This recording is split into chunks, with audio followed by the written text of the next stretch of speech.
Je me disais pas il y a 10 ans de faire des rougailles saucisses dans une boulangerie-pâtisserie. Donc aujourd'hui, le métier de boulanger-pâtissier a pris une grande part un petit peu sur la restauration rapide. Bientôt l'activité principale du boulanger-pâtisserie, c'est le steak. C'est un métier vraiment de passion. Les personnes qui font ce métier-là, c'est qu'elles sont passionnées de fou, quoi. Il y a de la recherche de créativité, sinon on entre dans une routine et je pense qu'on n'aime pas la routine ici, même en général. Bonjour à tous, aujourd'hui on se retrouve pour une toute nouvelle immersion dans le métier de boulanger. Aujourd'hui, j'ai la chance d'aller derrière moi et j'ai une super boulanger qui m'a ouvert les portes, la boulangerie de Didier Chouet, qui est un meilleur ouvrier de France. Et aujourd'hui, l'idée, c'est de voir si en 2025, le métier de boulanger, c'est toujours de se lever à 4h du matin, d'avoir un métier pénible. Mais comme vous pouvez le voir, il fait déjà jour, il est 9h du matin. On va voir ensemble comment ça fonctionne en 2025, ce métier-là. Donc je vous emmène avec moi. Didier Chouet, c'est 40 ans de métier. Élu meilleur ouvrier de France en 2007 en boulangerie et vice-champion du monde, il est un formateur reconnu et il a voyagé aux 4 coins du monde pour transmettre son savoir. Derrière ce parcours, il y a un homme passionné, exigeant et animé par la volonté de transmettre. Ça va Didier? Très bien. Alors déjà, tu m'as fait venir à 9h30, 9h du matin. Moi, je pensais que quand on était boulanger, on devait arriver à 4h du matin. Comment ça se fait qu'il me fait arriver si tard? Est-ce qu'aujourd'hui, on a toujours besoin d'arriver si tôt pour faire tourner une boulangerie? Alors c'est une bonne question, parce que c'est vrai que dans l'esprit des gens, c'est toujours un travail pénible, avec des horaires compliqués, de matin très tôt. Et ce qui n'est plus du tout le cas. On pourra y revenir un petit peu dans les détails, mais c'est surtout la nouvelle façon de concevoir la boulangerie aujourd'hui qui a fait qu'aujourd'hui on peut démarrer pratiquement 1 heure avant l'ouverture du magasin. Ah, tu me fais visiter? Oui. Donc là c'est la partie boulangerie, pour on dit, donc le four, et puis après tout le matériel qui va avec. Un pétrin un peu plus important là pour faire des quantités de pâtes un peu plus importantes. Donc ça, c'est ça à faire quoi ça? Ça c'est pour faire la pâte, voilà c'est ça. Donc ça nous permet de mettre pratiquement 120, 130 kg de farine. Et aujourd'hui on en expliquera. Ça nous permet aussi, à partir d'une pâte mère, d'effectuer beaucoup de produits divers et en réduisant le temps de travail. Ça, une diviseuse, donc une machine qui permet de diviser, donc elle fait toujours 20 divisions, donc en fonction du poids de pâte, on a des poids à l'unité qui vont changer, tout simplement. Repose-pâton, c'est avant le façonnage, avant la forme définitive du pain. Les produits sont mis dans ces goulottes avec du feutre, et ensuite cette machine, elle ne fait qu'une chose, elle le fait allonger les pâtons. Il y a tout ce qui est baguette, tout ce qui est pains spéciaux. C'est une machine précieuse et surtout efficace. Et ça, en général, un boulanger, il prépare tout ça à quelle heure? Alors justement, ce qui a fait que les horaires de nuit ont disparu, c'est qu'on a anticipé les choses, c'est-à-dire qu'une partie du travail de la nuit est fait maintenant en fin de journée. C'est-à-dire que ce que le boulanger avait besoin cette nuit, à 4h ou à 5h du matin, ce travail avait été effectué la veille à 17h, 18h. C'est un petit peu comme du vin, on laisse les fermentations partir, c'est prendre du goût, de la force, et ensuite on bloque dans des frigos, ce n'est pas de la congélation, on bloque dans des frigos à 4-5 degrés, et comme il y a très peu de levure, donc l'évolution est très faible, et le lendemain matin, au niveau de la manipulation et surtout de la mise au four, c'est très simple. Donc le boulanger arrive, le four est déjà chaud, le pain est façonné en attente, donc effectivement, il n'a plus qu'à mettre le pain au four. Qu'avant, évidemment, toutes ces étapes, il fallait les faire le matin avant de mettre le pain au four. Moi c'est Arnaud, je suis boulanger ici. Depuis septembre je suis ouvrier et sinon j'étais apprenti pendant 2 ans pour faire mon BP. Ouais, t'as choisi la boulangerie? Ça m'a toujours attiré. Mon stage de 3e je l'avais fait directement en boulangerie et après je suis allé faire un bac pro avec des différents stages. Et là, du coup, c'est quoi les journées types pour toi ici? Je commence à 3h.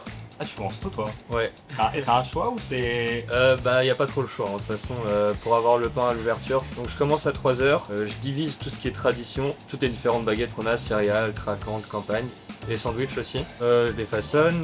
Après j'ai un premier four à 5h avec tous les pains spéciaux, tout le pain blanc. Et ensuite je mets le four tout ce qui est baguettes, craquantes, campagne que j'ai façonné dès que je suis arrivé. Comme ça, dès l'ouverture à 7h au magasin, il y a tout ce qu'il faut. Et là, du coup, tu fais quoi maintenant? Là j'ai un petit moment de creux, j'ai 15-20 minutes où je peux préparer différents mélanges que je fais avec la tradition pour faire différents pains. Alors ça c'est un empois du coup c'est un mélange de farine et d'eau bouillante. Donc là c'est un empois de sarrasin, de la farine de sarrasin torréfiée. Quand c'est torréfié ça rapporte vraiment de la couleur et de l'odeur. Et j'ai rajouté du sarrasin et du pavot à l'intérieur. Ok. Donc là ça je vais le filmer. Et je vais faire les portions que je vais prendre chaque jour, des portions de 300 grammes. Et là, du coup, là, c'est pour aujourd'hui, c'est pour demain, c'est pour ce. Ça va être pour toute la semaine, ça évite de refaire tous les jours. Et du coup je mélange avec directement notre pâte de tradition. Ça évite aussi de refaire un pétrissage à part, comme ça on fait que pour la tradition. Et là, les différentes étapes, c'est passé. Du coup, tu les filmes, après tu. Je les mets au frigo Ouais. et je les sors la veille. Donc là je vais en sortir un du frigo pour demain. Donc ça a été pris ce matin. Le train a été lancé à 8h moins le quart. Donc là en bas on va voir tout ce qui est sandwich. Donc voilà, des bacs de sandwich, c'est simple. Et après en haut ici les bacs de tradition. Donc c'est juste avec plus de pâtes. Et ensuite on commence à arriver au mélange. Donc là, mélange céréales. Voilà. Ça te prend ça combien de temps à peu près, des pâtes comme ça? Du coup là je la pétris à 8h et je la redivise le lendemain à 3h dès que j'arrive. Du coup on est sur 16-18 heures de pointage. Donc on a la craquante aussi, en fait c'est beaucoup de différents mélanges. On va voir les gros pains. Mélange miel noisette et abricot noisette. Miel noisette à votre gauche et abricot noisette à droite. Et voilà. Après, on en a vraiment plusieurs. Le maltais ça va être la même pâte que le céréal mais avec de la farine de malt. Le malt c'est vraiment foncé. Ça peut ressembler un peu au mélange d'avant quoi.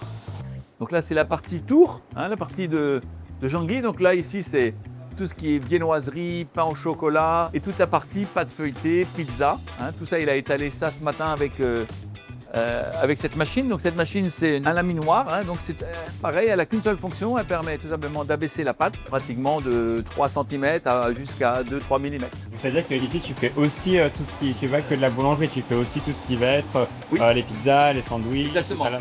On fait tout ce qui existe dans la boulangerie-pâtisserie, c'est-à-dire donc la partie boulangerie pure, c'est le pain, les baguettes. Et après, le domaine de Jean-Guy, là, c'est tout ce qui est viennoiserie, les brioches, les kouign-amann, enfin toute la partie, on va dire, gâteau de voyage, tout est fait ici. Et après, on a une partie chocolat ici. Hein, donc là, c'est tout ce qui est les sujets de Pâques. Donc on a une machine ici qui s'appelle l'enrobeuse. Elle permet d'avoir ce qu'on appelle du chocolat qui est prêt à être utilisé. Donc on prend des moules, on remplit les moules, hop, on tapote. Et on a tous les chocolats qui sont vendus dans les boutiques, hein, soit les chocolatiers purs, soit les boulangers-pâtissiers comme nous. Donc c'est pas une activité principale, mais c'est quand même une belle activité sur l'ensemble de l'année entre les bonbons chocolat, les sujets de Pâques, la déco qui va sur les petits gâteaux. Donc cette machine pour nous, elle est précieuse. Et là, c'est le boulanger qui. C'est pas le boulanger qui fait ça. Non, là c'est les pâtissiers. Les pâtissiers. Voilà, c'est ça. Est-ce que tu veux te présenter du coup? Jean-Guy. De mon surnom, parce que à la base je m'appelle Gabriel Marquet, je viens de Vitré, ça fait 14 ans que je suis ici. 14 ans. J'ai bossé 2 ans à Laval pour commencer en boulangerie, et après je suis arrivé ici pour faire pâtisserie, chocolat et perfectionner en boulangerie. Aujourd'hui, ton métier c'est quoi? C'est boulanger ou c'est. Tourier, spécialisé vraiment dans la viennoiserie, le tourage du coup, comme le présentait Didier tout à l'heure avec la laminoir. Et du coup, journée type pour toi, c'est quoi? C'est t'arrives à quelle heure le matin? 4h midi. Du coup j'arrive le matin, j'ai toutes les cuissons pour les pâtissiers. Après à 6h je commence à cuire ma viennoiserie pour l'ouverture pour le magasin à 7h30. Et après du coup je commence à préparer pour le lendemain. Et du coup en 14 ans de métier, est-ce que tu as vu que le métier il est plus accessible aujourd'hui qu'il y a 14 ans? Est-ce que c'est quoi les choses? Oui, les choses ont évolué, le métier est beaucoup plus mixte aujourd'hui qu'à une époque. On a quand même beaucoup. Les machines nous aident aussi quand même vachement dans le travail au quotidien. Voilà, l'après-midi, genre, on se rend en boulangerie, tout est façonné l'après-midi quasiment. Le matin, les boulangers commencent plus tard. À une époque, les boulangers commençaient à minuit, 1h, aujourd'hui à 3-4 heures un peu. Donc ça permet de rater un petit peu de quelques heures de sommeil. Là, je suis en train de préparer les kouign-amann au chocolat. Ok, ça se passe comment du coup? Comment préparer un kouign-amann au chocolat? Le kouign-amann de base, c'est les pâtes à pain avec du beurre. Autant de beurre, faut être farine que dessus. C'est la diète. Bien grave. Et après, du coup, pour le chocolat, je mets juste un mélange Nutella avec un petit peu de crème pâtissière pour le détendre un petit peu. C'est tout. Est-ce que c'est de la pâte? C'est de la pâte ça? Ouais, c'est la pâte avec le beurre déjà. J'ai vu que c'était un tapis.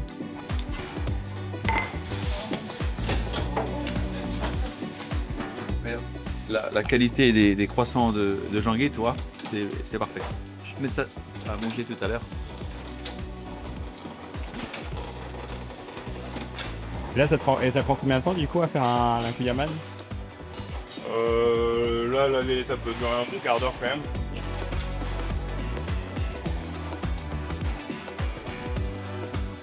Et là, t'en fais combien avec une pâte comme ça? Une centaine. Une centaine? Ouais. Ah ouais, quand même. Là, c'est pour faire des mini. Hein. Ah ouais, c'est des milliers. Ouais.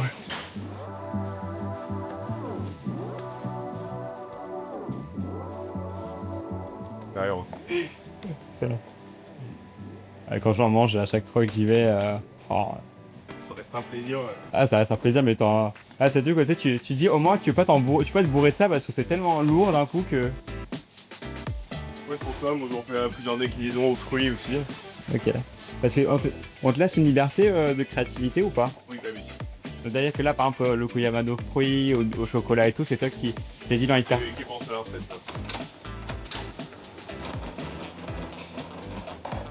Et c'est quoi le meilleur parfum du Kuyaman? Ce serait bien sur le pomme quand même. Le pomme, c'est léger. Un peu, je mets 3 petites rondelles de pommes que je fais revenir un peu au four.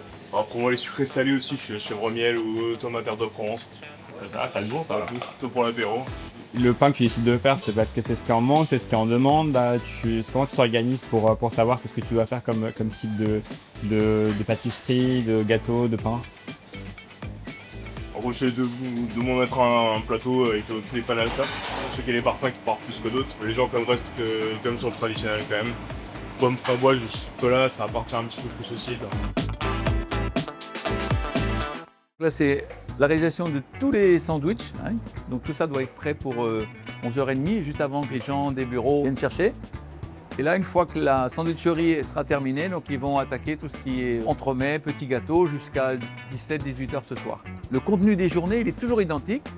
Le matin, donc, les 2 petits là ou 3 qui arrivent le matin sortent les petits gâteaux, font des crêpes, en fait toutes les petites choses pour garnir la boutique rapidement. Ensuite, lui, Adrien arrive, il est 7h, 7h30.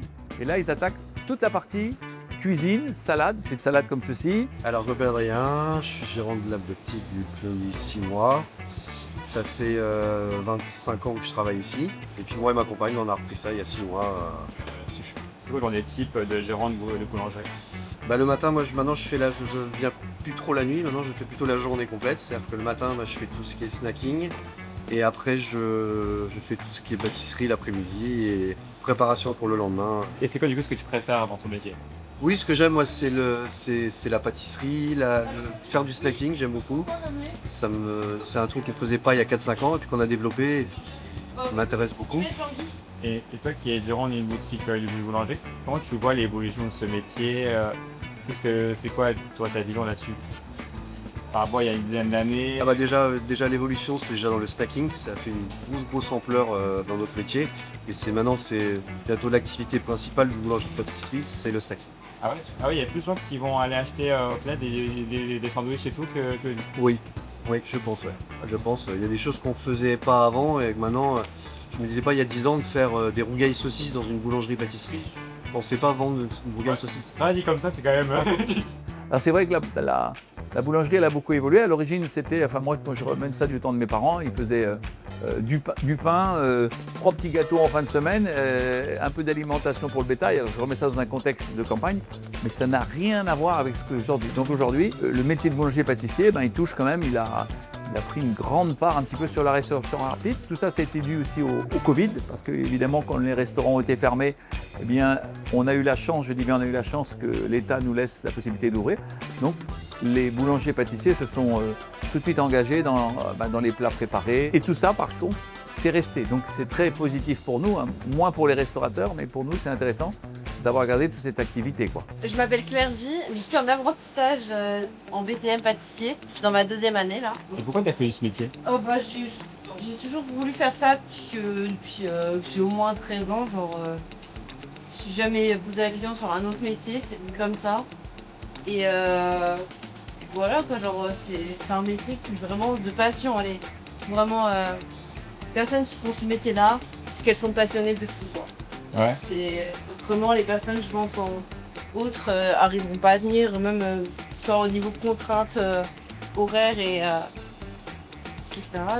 Et c'est quoi ce que tu préfères faire dans ton métier? Plus la pâtisserie, après boulangerie, j'ai jamais fait. J'ai pas du tout d'expérience dans la boulangerie. C'est vrai quand même que je vois ça quand même un jour. Ça s'associe tout simplement les deux. Donc, Et t'as quand même un peu de créativité dans ton métier? Oui, bah oui, faut quand même, il y a de la recherche de créativité, sinon on n'avance pas forcément. On fait tout le temps les mêmes choses. Après, on peut même se lasser, il faut qu'on crée tout le temps des choses, parce que sinon on entre dans une routine et je pense qu'on n'aime pas trop la routine ici, même en général. Même en tant qu'apprenti, tu vas quand même à créer pas mal de choses, tu as quand même une liberté qu'on te laisse. Oui, ici, oui, là, on peut s'entraîner. Si on a besoin de travailler sur des lacunes qu'on a, on a libre. Et là, du coup, le matin, tu occupes tout ce qui est snacking, c'est ça? Le matin. Le matin, oui, bah nous, on a 2 équipes, comme Monsieur Che vous en a parlé. Nous, moi et Morgane, on commence à 4h30 et on sort tous les petits gâteaux, on les décore. Et à partir de 7h30, 8h, on commence le snacking. Et au niveau horaire, c'est pas trop compliqué de commencer si tôt? Bah ça va, après, si on fait beaucoup de fois 10h, 4h30 du matin, ça commence après à parce que du coup, qu'on t'as fatigue, mais t'alternes avec le équipe, c'est-à-dire que des fois, tu fais l'après-midi. c'est ça, oui. C'est bien ça, d'avoir ce côté de suivre ta de rythme. C'est ça. Et c'est vrai qu'ici, on a un cadre de vie exceptionnel ici. Hein. Non, c'est beau, hein. Hein? C'est beau. Travailler pour... Donc oui, je disais, on va faire le cheminement, comme ça les gens vont comprendre. Cette boutique, elle est faite de manière que le client, même s'il a un tout petit achat à faire, une baguette, un croissant, mais il va quand même passer devant tous les produits de la boutique. Hein. C'est-à-dire, voilà, je suis client. Donc là, j'arrive, tout ce qui est entremets, macarons, petits gâteaux. Et après, je poursuis, voilà, tout ce qui est petits gâteaux. Donc là, c'est la période de Pâques, donc on est avec les sujets de Pâques. La partie salée qui va être réapprovisionnée, parce que là, bon, il manque un petit peu de produits. Tous les gâteaux de voyage, les kouign-amann, les brioches garnies, les rolls, les flans, les beignets. L'agencement que tu fais au niveau de la vitrine, c'est réfléchi ou c'est comment tu décides? Tu as raison, il y a quand même un fil conducteur, c'est-à-dire qu'ici on a toute la partie boulangerie pure, les grosses pièces de pain, la viennoiserie, et puis après on se décale un petit peu sur, on va dire, le gâteau de voyage, hein, c'est-à-dire le cookies, le brownies. Ce qui est important, c'est le visuel, c'est-à-dire que les gens arrivent ici, on met tout ce qui est visuellement coloré, tout ce qui peut intéresser, et après on va, comme les caisses sont proches de la boulangerie, parce que l'activité quand même principale c'est la boulangerie, donc ça veut dire qu'on termine avec ce qu'on appelle des ventes additionnelles, où on a tu vois, au tir de caisse, on a des chouquettes, on a des petits produits salés, hein, donc ce serait incohérent d'avoir les gâteaux de pâtisserie là et d'avoir le pain ici, sachant que c'est quand même l'activité principale, c'est la vente de la boulangerie, surtout de l'ouverture du magasin jusqu'à midi, c'est quand même ça qui va primer. Et au niveau hygiène, par rapport aux produits, est-ce que du coup ils bougent de l'arrière à l'avant au niveau de tout ça? Est-ce qu'il y a des normes d'hygiène à respecter? Oui, il y a ce qu'on appelle la marche en avant, c'est-à-dire que tous les déchets sortent à l'arrière de la boutique, hein. À aucun moment les déchets repassent par ici.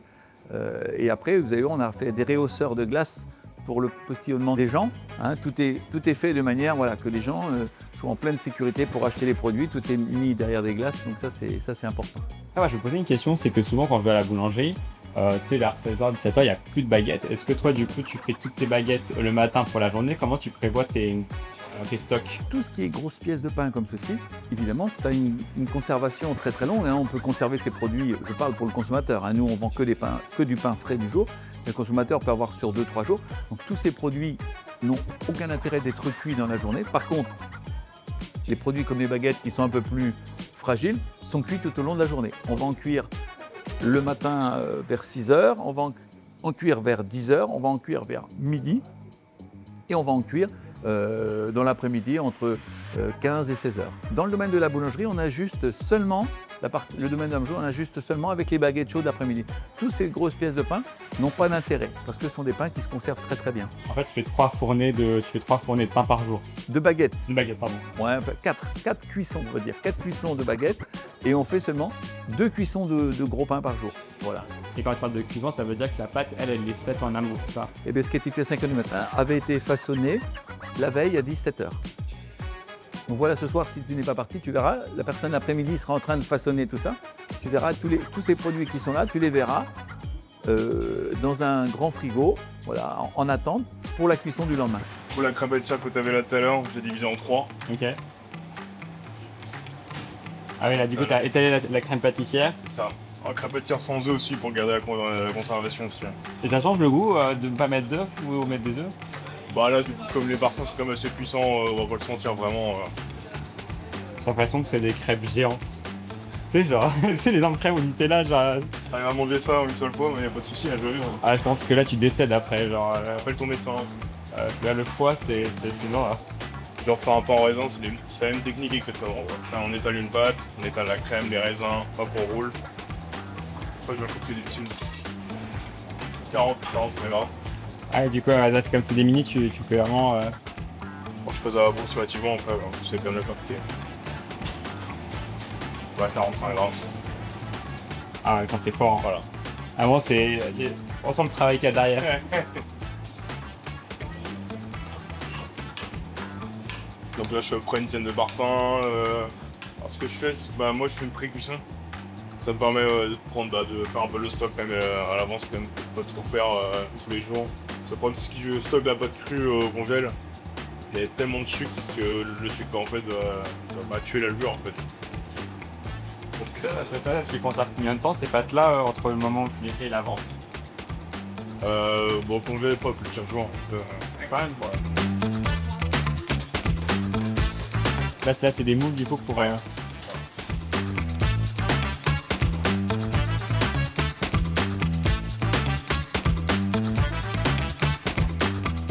Un peu de WD-40.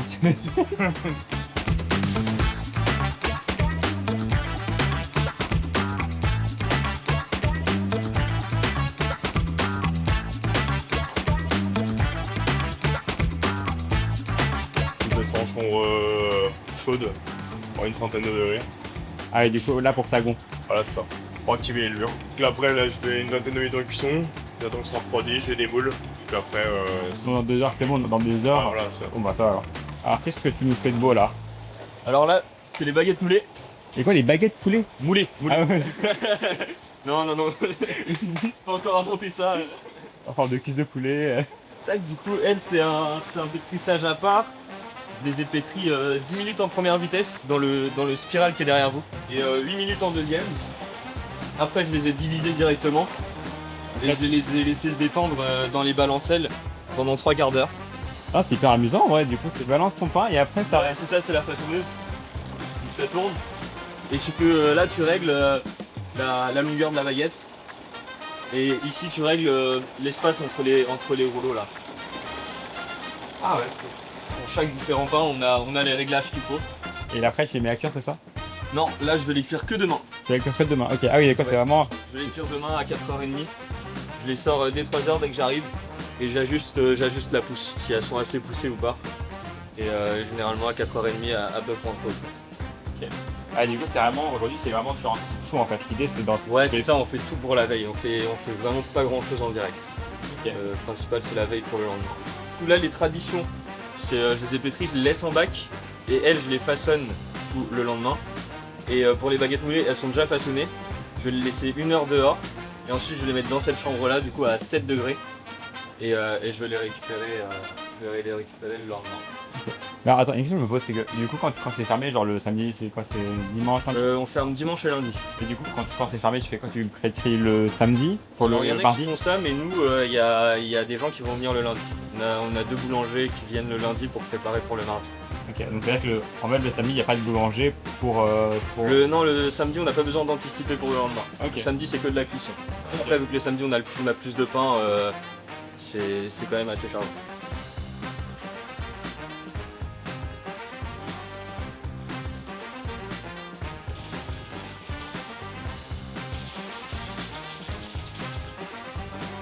Là, je suis en train de faire les fonds de quiche. Du coup, là, la pâte, c'est des chutes de pâte feuilletée, je récupère. Et tu fais combien par jour? Tu fais combien de. Ça, les fonds de quiche, c'est pareil, on fait une série de 14 fonds de quiche qu'on stocke après au congélateur et tout. Et en termes de projets différents? C'est-à-dire par jour, tu fais combien de projets? C'est un projet. En gros, je suis toujours dans la viennoiserie, croissant, pain, chocolat, de son d'office tous les jours.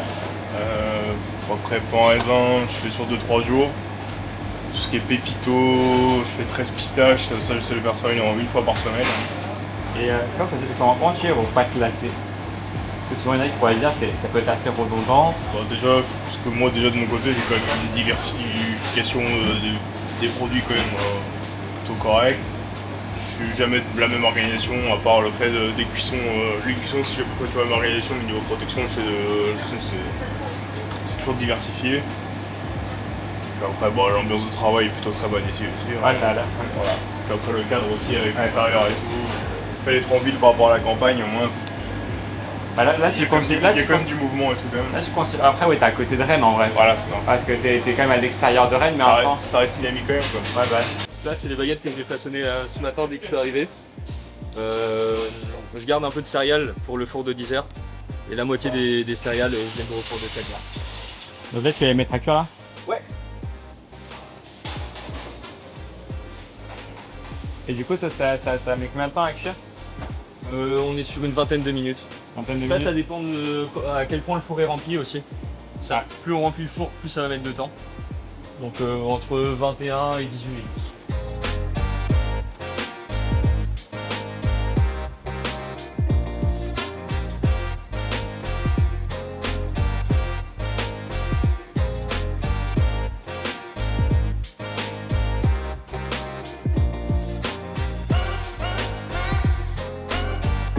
Là, du coup, ça va quoi ce que tu fais là?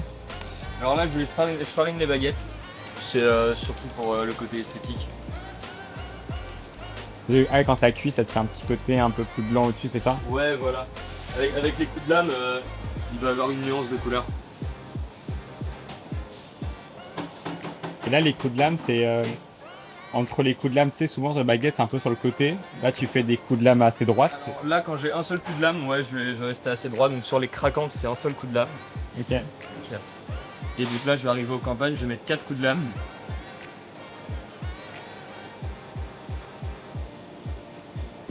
C'est juste esthétique ou ça change quelque chose au niveau du goût? Le nombre de coups de lame, Ouais, la forme, tu sais, faire un trait sur les côtés. c'est esthétique et aussi ça permet vraiment de reconnaître pour les vendeuses, différencier les campagnes et les craquantes. Ok. J'en tourne à 260 degrés. Ah, ça, c'est vraiment le tuto, ça. J'en prends maintenant.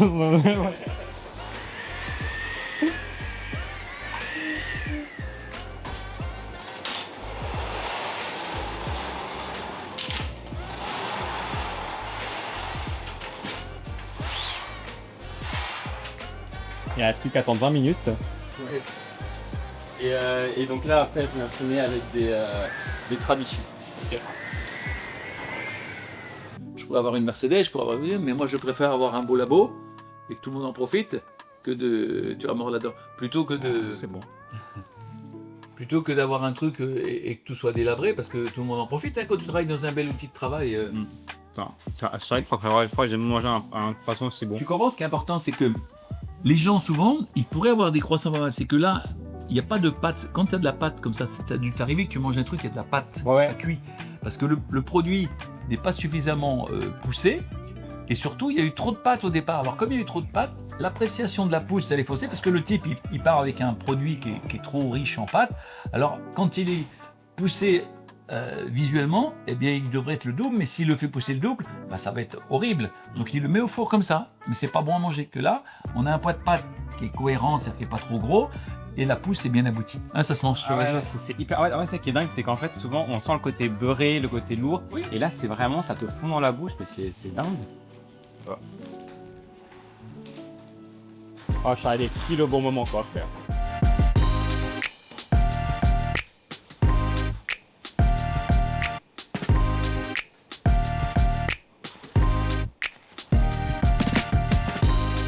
Donc là, maintenant, ils sont prêts à être vendus, le pain? Ouais, c'est ça, là je mets plus au gris, je mets dans l'échelle et après l'échelle je l'amène en boutique. Ok. Là on a eu les baguettes que j'ai vues tout à l'heure. Et puis les papayes, les poivrons, et là les céréales. Ah, c'est beau. Hein.